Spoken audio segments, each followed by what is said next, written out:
Hello friends, so I am here. It's Palm Sunday and I have to admit today's reflection is stirred with a bit of emotion for me because I am standing here at the grounds of the Basilica of Our Lady of Guadalupe in Mexico City.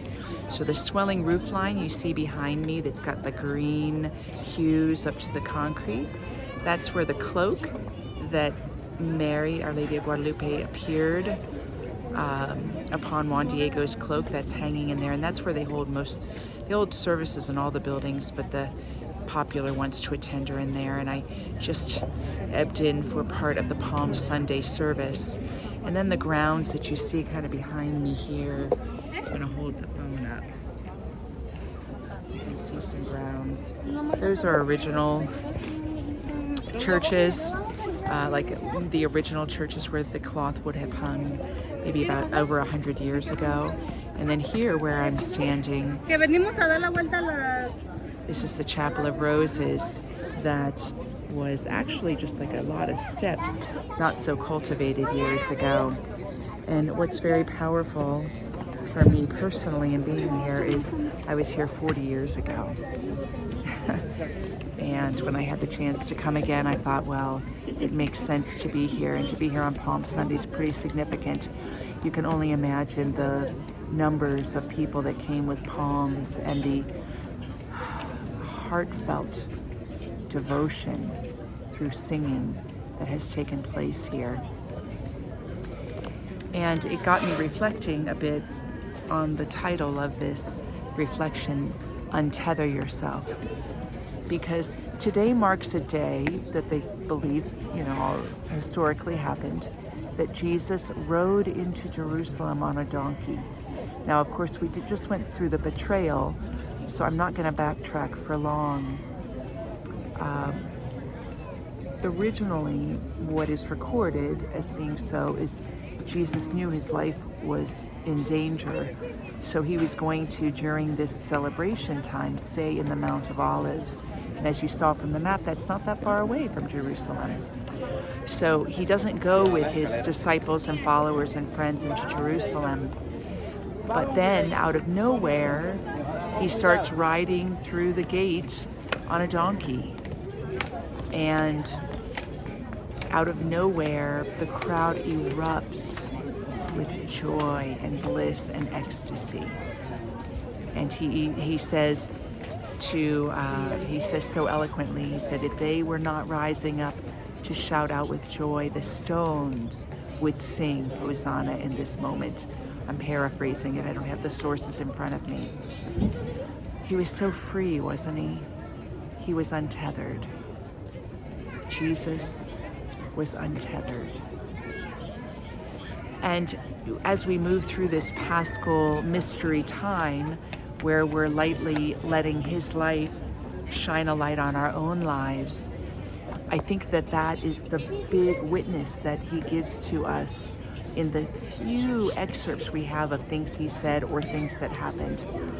It's not so much the suffering, it's the freedom.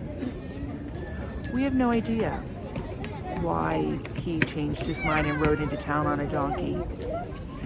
The retrospective is calling upon prophetic texts and saying he did it because this is what the Savior was going to do. We don't know that, do we? He didn't give a direct reference to it. He didn't say, look, I'm fulfilling a prophecy. He didn't say those words in the records that we have. Maybe he did, but we don't know. But what shines out to me during this entire final days of his life is how free he is. And the image I get, and see if you can give this image to Jesus for yourself, is the image on the book, The Untethered Soul by Michael Singer. It's a great book on living an untethered life. And on the cover of the book, there is a horse galloping upon the sand with water. He's somewhere near a beach line. Think of this, Jesus on his human level was that free, that he was a wild stallion. He was free of the constraints of the mind and the unprocessed emotions. as much as we are influenced by the constraints of our mind and our unprocessed emotions, our perception of reality is not fully free. It's deceived. We are deceiving ourselves. And so the call to action today for me is untether yourself. Untether yourself. What do you need to do today? What kind of belief, what kind of fighting are you doing for some truth? What kind of hankering are you holding on to? How can you step into being untethered today? You know, after the betrayal, and you've got the history line, at one point around daybreak, he is brought to stand before Pontius Pilate. And here's probably where we get the only glimpse of how free he was. Because we don't have words. We have the events recorded, but we don't have many words up until the words that were uttered on the cross, which were utterly untethered. Standing in front of Pontius Pilate, he gives witness to what? One thing. I have come to give witness to the truth. Period. That's it. That's it. He's not talking about anything else. He's not creating a religious platform. He is not speaking against anything. He is speaking for one thing. He is standing there in an incredibly vulnerable moment, so free that he's embodying his truth. And then when Pontius Pilate says, I have the power to crucify you or let you go, and Jesus so freely says, you would have no power if it was not given to you, reminding us that we have power. Power has been given to us. And how do we live in the fullness of that power? Untether ourselves. Untether ourselves. In this beautiful chapel where I knelt 40 years ago, which of course was much simpler. You saw the city line, I hope, behind the chapel and the grounds. Of course, that did not exist 40 years ago. It was dirt roads and really no traffic at all. But in this chapel, Mary had, in further proof of her apparition, she had these rose bushes that would never die. They just continued to bloom and bloom and bloom and bloom. And this shrine is considered one of the most highly visited at the apparition. And I had a provocative session, I think it was this past Advent, on the Feast of Our Lady of Guadalupe, I believe, December 12th, that posed some questions around that apparition. And it drives home something here, because here I am sitting in a well-developed place that people come with very simple desires for freedom of suffering, for healing, for devotion, for simple celebration, for admiration and worship, for all the right reasons. And it was developed through hierarchy. And there's a good thing. It shows that hierarchy is not a bad thing. There's a good thing because the money and the resources went to creating an experience that everybody can come to for free. You didn't have to pay anything to get in here.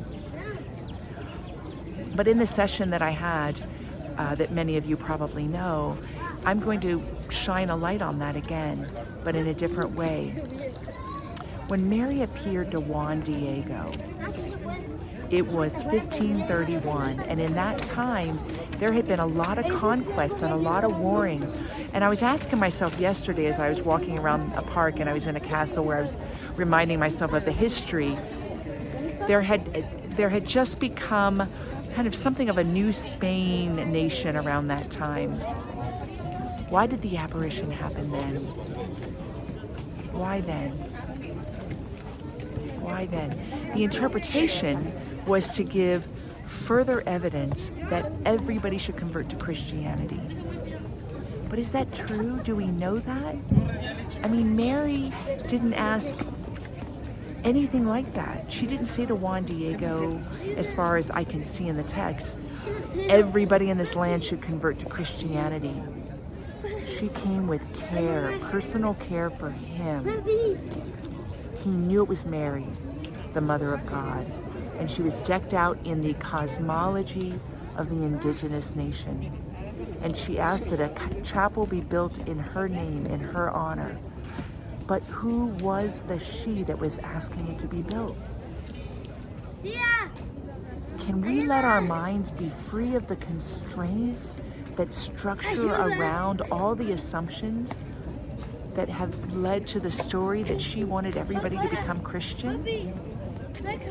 Maybe she just wanted everybody to know that they are all of God and that she loves everybody. And that, yes, she was the mother of Jesus, which is of a Christian lineage, and she loves everybody. And everybody is supported in their path. What if that was the interpretation and the freedom of the mind was allowed to go there? Drive it home. How can we allow moving? I'm so moved here. I mean, I'm so filled with the fragrance of her here. How can we allow that to coexist when we know it's built up with the structures, that the very hierarchy that has oftentimes unconsciously and consciously abused their power, just like Pontius Pilate abused the power given to him, but yet yielded the fruit of this that is the fruit of so many freaking miracles. How can we let that coexist and free our minds of the constraints that it needs to be a black or white, that it could be an all that, and that we don't know all the answers? Jesus was a wild stallion, and he was so free that he knew why he was here, and he was able to live it in complete freedom. He gives us in this moment not so much a witness of suffering, of course suffering with grace and freedom, but a witness of what freedom looks like. How can you let that be an inspiration to you, to let in your own life, to let you be willing to untether yourself? Period. End the inner dialogue. End the figuring it out. End the analysis. So that what is really underneath can be seen, like Mary appeared to Juan Diego. She knew that his relative was suffering, and she cared about it.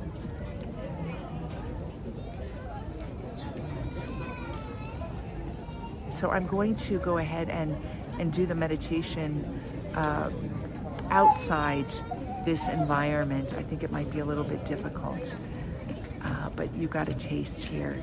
And I will just stand up and shine a further light so you can see this chapel. And again, I want to pan out and let me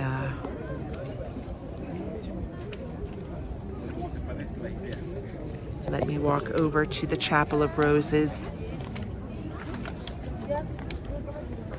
so you can take a look in here, because it is so powerful. The fragrance here is just so intoxicating. Okay, here we go, my friends.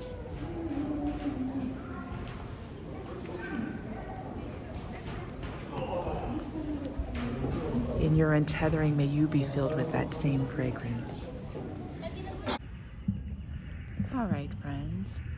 So here I am in a park, one of the really large ones here in Mexico City where the castle is. There's lots of other things going on here, and typical of most really big cities with really big parks with a lot going on, it is crowded. It's crowded, and it's got that really endearing quality of families coming out of all ages and just meandering slowly, with children just big enough to walk all the way up to the great-grandparents probably in their 90s. And our meditation is going to happen here. But I wanted to say a word. I think that I was pretty strong in my language of, taking the bull by the horns. And there's a beauty in recognizing that we can rise up. we can be the wild stallion that's untethered, just like Jesus was. And having enough fire in us, enough juice, enough audacity to aim for it has an energy to it, like the reflection had. It in no way diminishes that for all of us, the path is complicated because we're complicated. The path is easy, but the path is complicated because we're complicated. So it in no way diminishes the various years of process that human beings, including yourself, go through to arrive in this state of being untethered. It's just a little, a little call out because I believe in you. Not from a judgmental place, but from a true believing in you. And I went ahead and I bought a rosary at the shrine there, along with a little box to put it in, which was really moves me, reminds me of my first communion. And we're going to use the rosary to open ourselves up to being untethered, and remembering that in order to be as free as Jesus witnesses, you can't take anything with you. There can't be a and but. There can't be a lingering hook that you've got into something. You can't shore something up. I'll do this so that I get that. You have to really let go and plummet to discover your wild nature. As Don Miguel Ruiz says so eloquently, that we're wild by nature and we are here undoing the enculturation. So this rosary that we're going to be doing, I'll do an opening, and once I finish the opening, we'll go into each bead, and it's going to be very contemplative, and it's going to be a bit on the breath, and there are only 2 phrases. The first is Christ within. That's you opening up to the Christ of your essential nature. And the Christ on the in-breath, within on the exhale. Christ within. The second phrase, and there's going to be pauses, so you'll have to get into the rhythm that I'm leading with. Christ in all. So we're simply opening to the experience of Christ at our center and Christ as the center of everything and in everything. Super easy. What's kind of neat here is that I'm going to place the camera. I'm going to put it in the direction. You'll see some purple trees. There's, and you can see a red pole if you look really closely. There's a traditional pole climbing that happens when you hear drumming start or flute. If you hear the flute, they're beginning the ascent up to the top, and then they do something at the top. They twirl around and they're on ropes, and then they come back down. That's taking place along with a lot of other really lovely things that are taking place out here. So you'll probably hear some children, probably notice people walking by. You can look at these gorgeous trees right here, because we're here in the Christedness of all things. All right, so I'm gonna put the phone down so you're not seeing me, but I'm gonna position it so it angles towards where the pole climbing is happening, just so that picks up on the speaker more. And I invite you to close your eyes.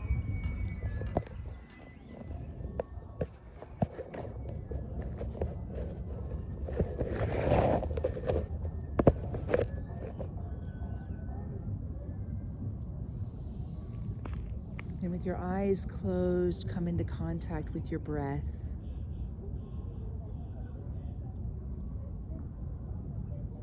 And if you can, drop into the breath.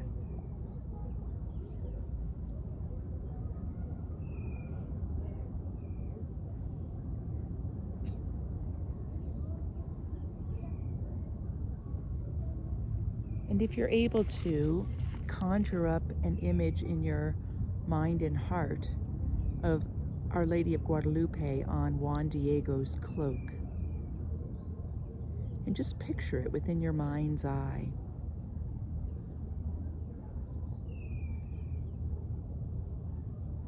And when you look upon it and notice that it's on a cloak, recognize that Juan Diego's cloak had no image on it.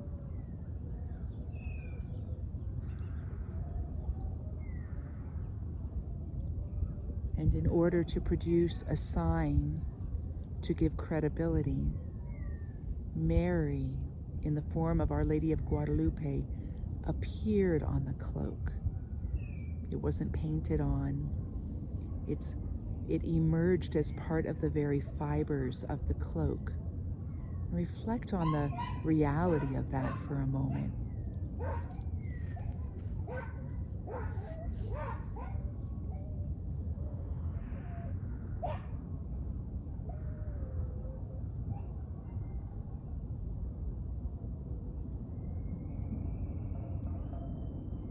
And let it now be a symbol.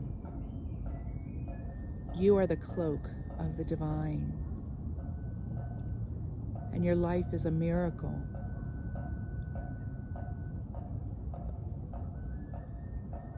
Untethering yourself, or letting yourself be untethered, allows the signature of the divinity to shine through you, the cloak. You are the cloak of Christ. You are the gentle heart in a brash world. We enter into the silence for a moment.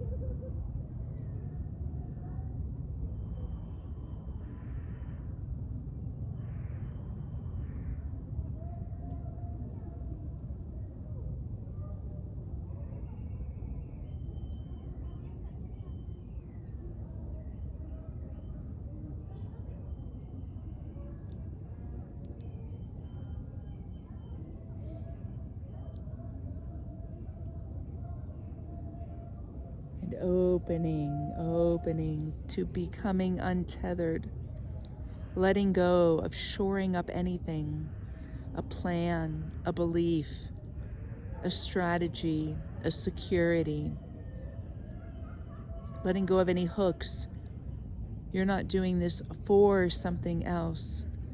You are doing this because you are awakening to yourself as the expression of the divine.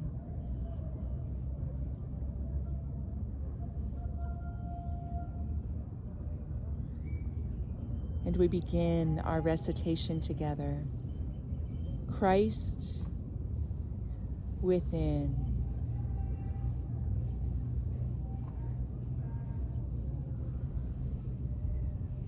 Christ in all.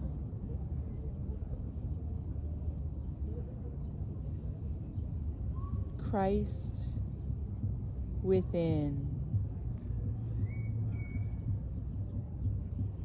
Christ in all.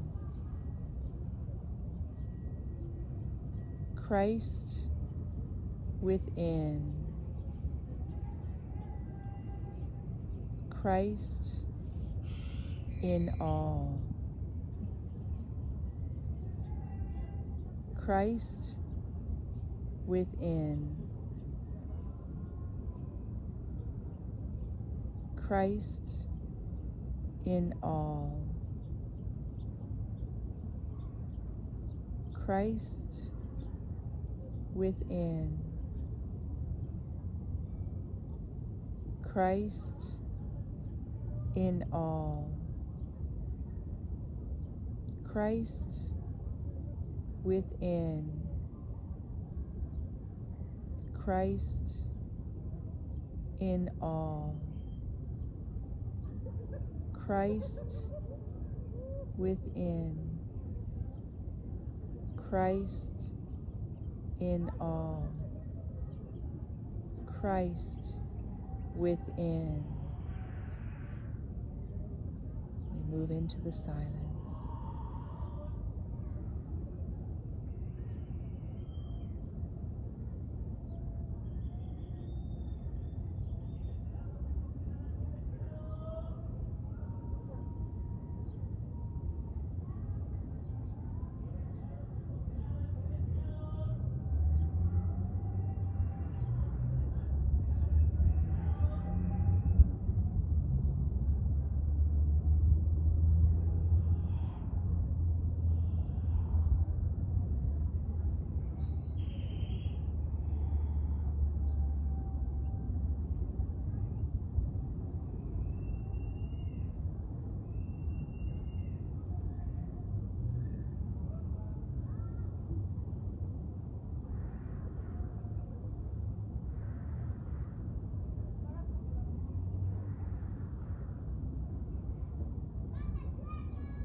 And we begin our next round, starting with Christ within.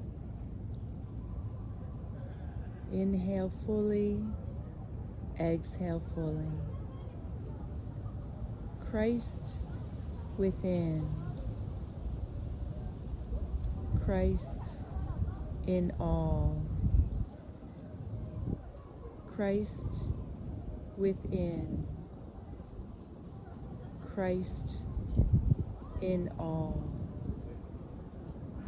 Christ within. Christ in all. Christ within. Christ in all. Christ within.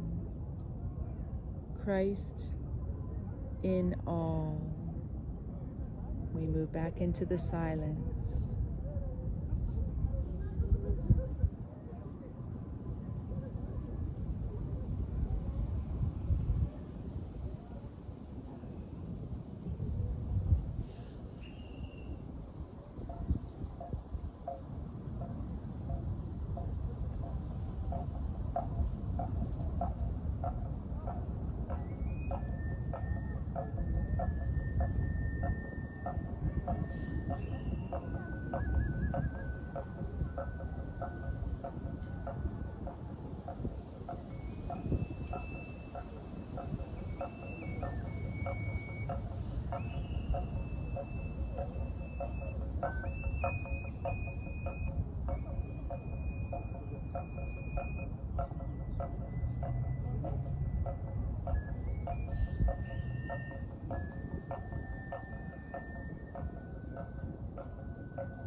And we begin another round, inviting in a full breath and exhaling. Christ within. Christ in all. Christ within. Christ in all. Christ within. Christ in all. Christ within. Christ in all. Christ within. Christ in all.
And we begin another round, inviting in a breath and full exhale.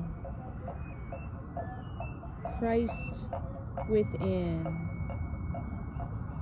Christ in all. Christ within. Christ in all. Christ within. Christ in all. Christ within. Christ in all. Christ within. Christ in all. Move back into the silence.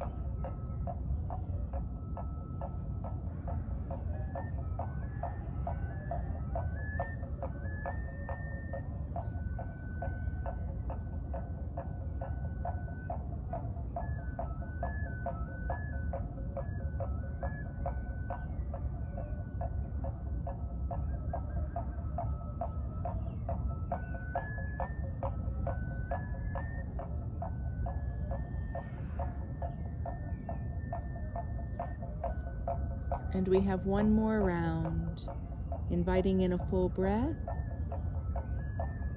and exhaling. Christ within. Christ in all. Christ within. Christ in all. Christ within. Christ in all. Christ within. Christ in all. Christ within. Christ in all. Moving back into the silence.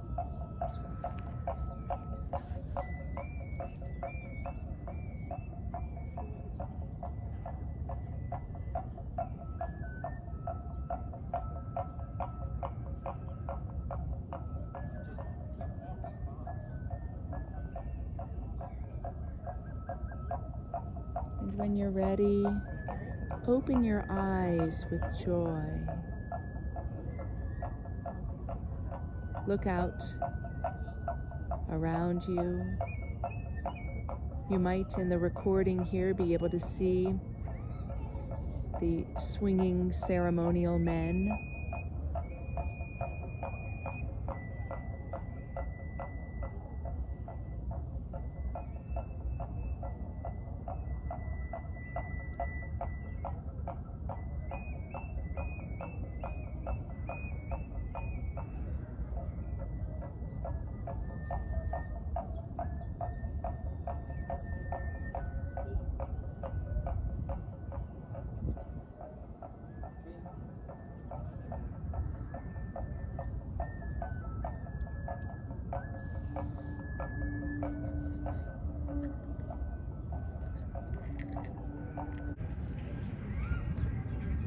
We bring our meditation to a close with that. Have a great day.